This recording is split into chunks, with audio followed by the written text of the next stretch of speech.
Hello, I hope this video finds you well and experiencing success in all of your academic endeavors. You have an assignment coming up, a bullet point assignment, and there are several of them. They're designed to give you familiarity with various assessments that you can use in your mock assessment, which is an upcoming assignment as well. The very first item that you need to put in your bullet point assignment is a description of the test. 3 or 4 sentences is plenty. It should be easy to find this information on Pearson's Clinical Assessments webpage, and also I want to give you a heads up for a new resource that's in our library database.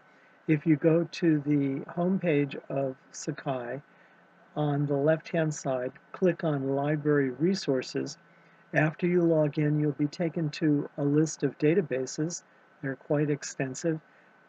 Down about halfway, you'll see one called the Mental Measurements Yearbook.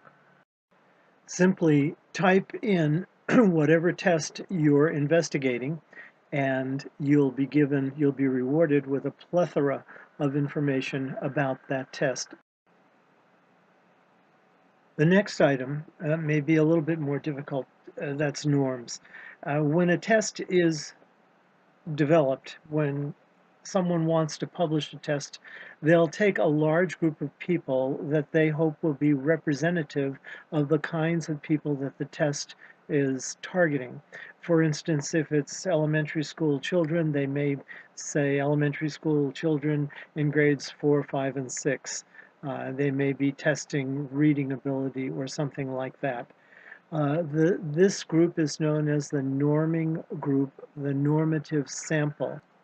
It's not uncommon to have 2,000 or 3,000 people, subjects in a normative group.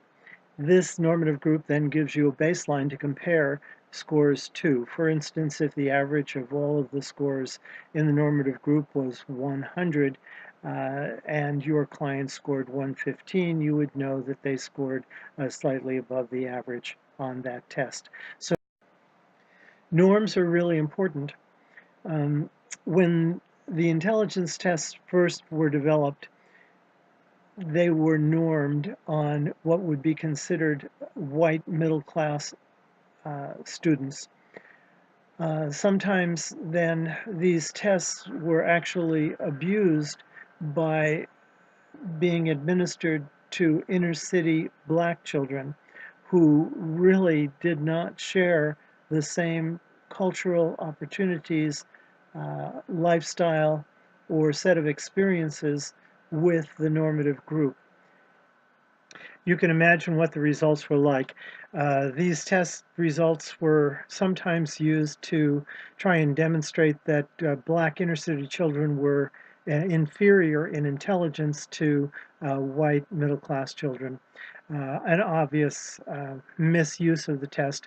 However, a lot of harm was done, and intelligence tests came to be distrusted across the board.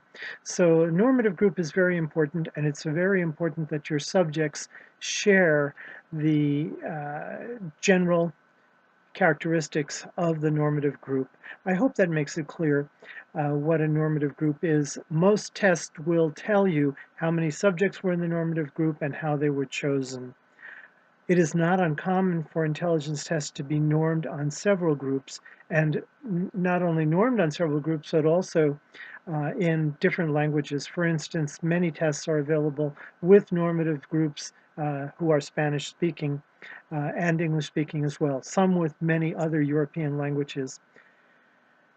So what's important is that your subject share characteristics with those of the normative group in order to have a valid baseline to compare scores to. If you can't find normative scores, just report that those are not available. However, on most of the tests, you will be able to find them.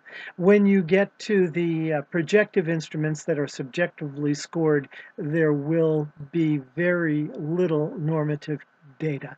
There has been some attempt to develop norms for some of the projective tests, the Rorschach in particular.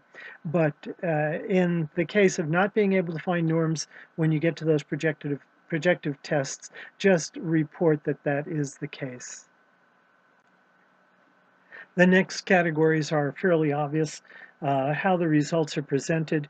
Often they are presented as T-scores. T-scores are standardized scores with a norm with an average of 50 and a standard deviation of 10. That makes it a lot easier to interpret.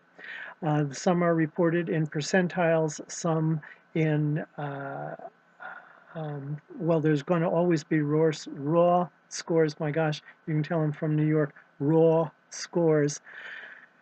So the next section in your bullet point has to do with the methods of administering the test. Many of these are paper and pencil. Many are available in a computerized version that your subject can take online at home or in the office. Let us know how long it takes to administer the test as well. The training that's required is almost always specified in Pearson's. If there are tests that you are reporting on that are above your level of qualification, you still need to be familiar with those tests because you're going to see those results in the files of clients that you're going to deal with in the future. The very last item in your bullet point is who the test is culturally appropriate for. And of course, this is the culture and socioeconomic status, all of the characteristics of the normative group. Obviously, you wouldn't give a test to someone whose first language was other than English for a test that had been normed on English speakers because you would not get an accurate result from that. I hope this helps you with this test, with this assignment. I don't want this to cause you a lot of consternation. If there's some information that you cannot find readily, just report that this information does not seem to be available. Again, the objective of these bullet point assignments is to get you to be familiar with some of the assessments that are available, and you're going to have to choose some assessments to use in your upcoming mock assessment assignment. So take care. If you have any questions, please shoot me off an email. And again, I do not anticipate that these assignments will take you an awful long time to do.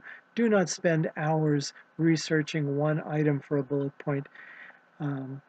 Email me if you have any questions. You guys, take care. I hope this is helpful.